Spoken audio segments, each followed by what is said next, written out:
What can you get for $2 million in Alameda, California? Let's take a look.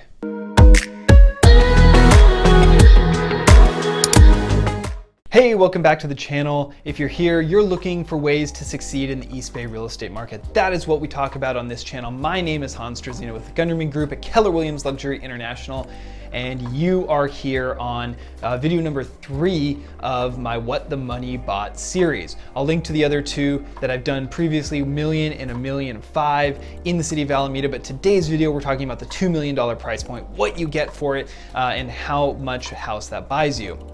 We're also going to look at a few trends that will hopefully help you understand the higher end price point of Alameda's real estate market. And since you're going to get some value out of that, go ahead and smash that like button and subscribe to the channel, because I put out weekly content just like this every single Friday, and you're not going to want to miss it. And if you want me to do another city here in the East Bay, throw it down in the comments. I would love to make that happen for you, but I want to know what you want to know. So help me help you. Throw it in the comments and let's get after this thing. So let's go look at the price point of $2 million.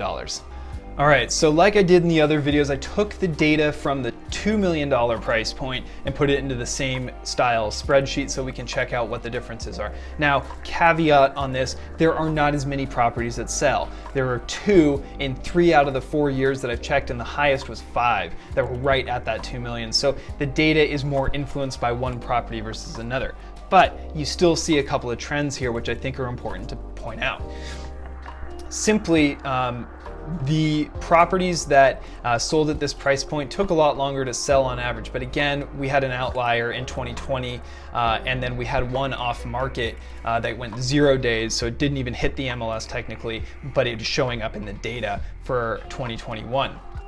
But what's interesting is you are losing half a bedroom on average, and it is, a little sporadic on the trend here. Same thing with your bathrooms. It's very similar. You're kind of at that 2.5 to 3 bathroom world, and the square footage is going down a little bit though.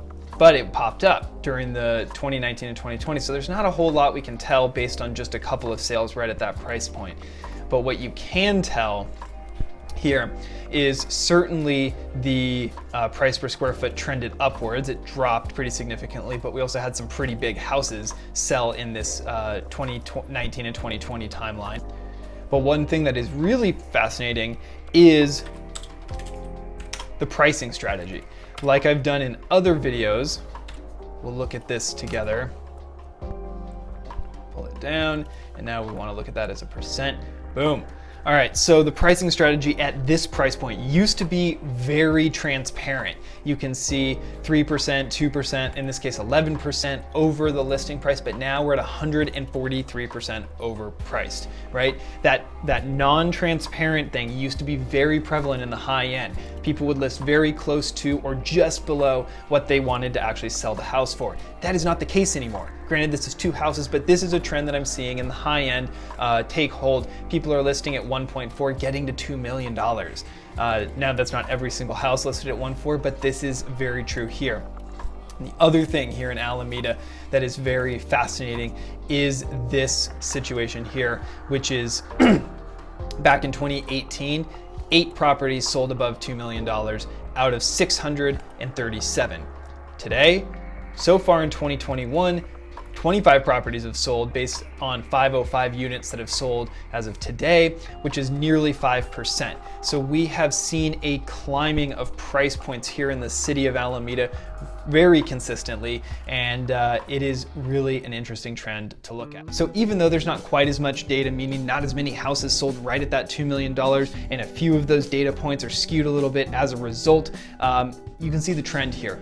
The high end of Alameda is pushing up, and the pricing strategy is changing pretty dramatically. What used to be a very transparent strategy is now becoming a very non-transparent strategy. Things are selling substantially over their ask at that higher price point. I'm seeing that across the 2 million plus, even in the upper 1.7, 1.8, 1.9 world. Things are selling well over their ask where they used to sell very close to their asking price. It's a strategy that used to happen more or less exclusively in the lower entry-level price points, but is now taking hold in the high end. So make sure that if you're in that 2 million plus price point category, you do your diligence and you don't waste a bunch of time looking at stuff that's priced at 2 million, because it's probably going to sell above that. If you want to have a conversation about how to determine the price point, how to understand the market, or just Alameda in general, hit me up in the comments, or my information is in the video description. Happy to field questions or help you get educated and step up to the plate so you can be successful when you do take that swing. So without any further ado, my name is Hans Struzyna with the Gunderman Group at Keller Williams Luxury International, signing off for now. See you on the next one.